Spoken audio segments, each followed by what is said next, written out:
Hello everyone. जैसा हम सब जानते हैं कि जनवरी को सर्विकल कैंसर का मंथ मनाया जाता है एंड मैं तो हमेशा से ही सर्विकल कैंसर की ट्रीटमेंट को बहुत ज़्यादा एम्फेसिस करती हूँ, खासतौर पर इससे प्रिवेंशन को। तो अपने इस वीडियो में मैं बहुत basic about cervical cancer but more के इसको प्रिवेंट कैसे किया जा सकता है और इसका क्या इलाज है उसको डिस्कस करूंगी। बच्चा रानी का सबसे निचले वाला हिस्सा उसको हम सर्विक्स कहते हैं और ये कैंसर उस हिस्से पे होता है। 99% केसेस सर्विकल कैंसर के ह्यूमन पैपिलोमा वायरस की वजह से होते हैं। ये एक आम वायरस है जो जिल्द से जिल्द के रास्ते या खास जिनसी ताल्लुकात के रास्ते जिस्म में दाखिल होता है। अब आगे इसके अलामात की बात करें तो इब्तदाई मराहिल में कभी भी इसके अलामात नजर नहीं आते, लेकिन जब थोड़ा सा ये प्रोग्रेस कर चुका होता है तो उस वक्त इसके अलामात जाहिर होना शुरू हो जाते हैं, जिसके अंदर शामिल है माहवारी के दरमियान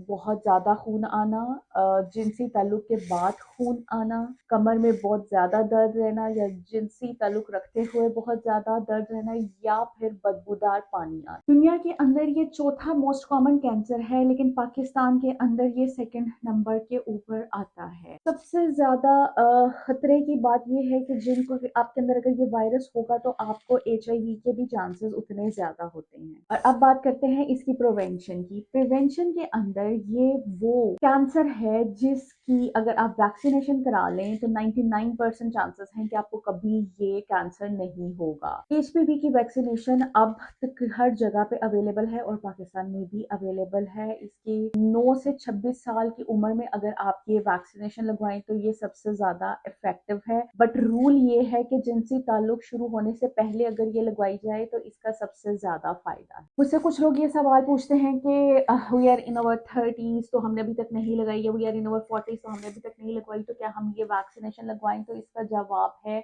यस। आपने अगर ये नहीं लगवाई तो आप ये लगवा सकते हैं, लेकिन इसकी डोजेज डिफरेंट होती है। तो आई वुड सजेस्ट कि अगर आप ये लगवा रहे हैं तो आप अपनी गायनेकोलॉजिस्ट से कंसल्ट करेंगे। अगर आप एक वायरोलॉजिस्ट की भी हेल्प ले रहे हैं तो वो आपको इस चीज पर गाइड कर सकते हैं कि आपको कौन सी डोजेज किस टाइम पे चाहिए। अब थोड़ी सा मैं बात करना चाहूंगी HPV की स्क्रीनिंग के ऊपर। स्क्रीनिंग के लिए दो तरह के टेस्ट मौजूद हैं। एक तो पैप स्मीयर है, जो आप अगर गायनेकोलॉजिस्ट के पास जाएं तो वो नीचे से कुछ स्पेसिमेन यानी कुछ मादा लेती हैं और उसके बाद उसको माइक्रोस्कोप के नीचे देखा जाता है, जो ये बताता है कि आपको ये कैंसर है या नहीं है। लेकिन अब एक और टेस्ट है जो मार्केट में अवेलेबल है, वो है HPV DNA। उसकी रिलायबिलिटी बहुत ज्यादा है। वो सिर्फ वो आप खुद भी कर सकते हैं। वो स्टिक की मदद से आपने मटेरियल लेना होता है और अगर आप उसको उसकी बॉटल में डाल के सील करके लैब में जमा करवा दें तो वो PCR के थ्रू आपको ये बता सकते हैं कि आपको HPV इन्फेक्शन है या नहीं है। अब आ जाते हैं उस टेस्ट के रिजल्ट की तरफ। ये कॉमन नहीं है, लेकिन अगर ये पॉजिटिव है, लाइक आपको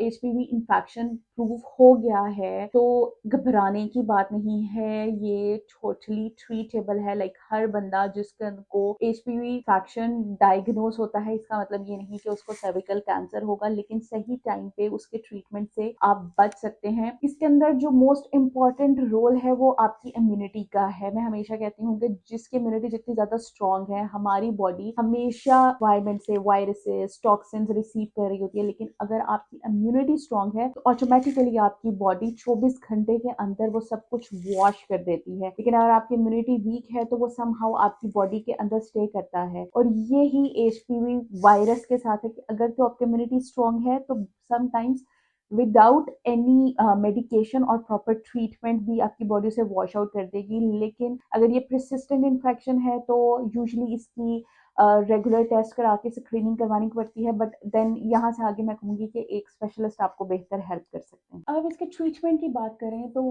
खुद वो लोग जिनको खुदा खासा कैंसर डायग्नोज हो जाता है, फर्स्ट स्टेज के अंदर सर्जिकली उस एरिया को आप निकाल देते हैं एंड लेटर रेडियोथेरेपी दी जाती है। सेकेंड स्टेज में कीमोथेरेपी का भी सहारा लिया जा सकता है in combination with surgery and radiotherapy, लेकिन ये केस टू केस वेरी करता है। फोर्थ स्टेज के अंदर chemotherapy, radiotherapy and selected targeted therapy दी जाती हैं।